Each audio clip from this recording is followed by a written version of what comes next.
શ્રી કૃષ્ણ ભગવાન જે ભક્તિ તે ધર્મ રહિત એવા કોઈ પ્રકાર ન કરવી અને જ્ઞાનની એવા જે મનુષ્ય તેમને નિંદના ભય થકી શ્રી કૃષ્ણ ભગવાનની સેવાનો ત્યાગ કરવો જ નહીં અને ઉત્સવની દિવસે વિશે તથા નિત્ય પ્રતિ શ્રી કૃષ્ણ મંદિરમાં આવ્યા એવા જે સત્સંગી પુરુષ તેમને જે મંદિરને વિશે સ્ત્રીઓને સ્પર્શ ન કરવો તથા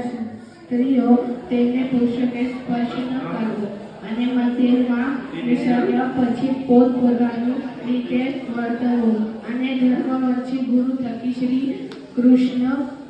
દીક્ષાને પામ્યા એવા જે બ્રાહ્મણ ક્ષત્રિયો અને વર્ણના અમારા સત્સંગી તેમને કઠને વિશે તુલસીની બેવડી માળા નૃત્ય ધારવી અને લલાટ હૃદય અને જે અને બે હાથ એ ચાર ઠેકાણે વૃદ્ધ તિલક કરવું.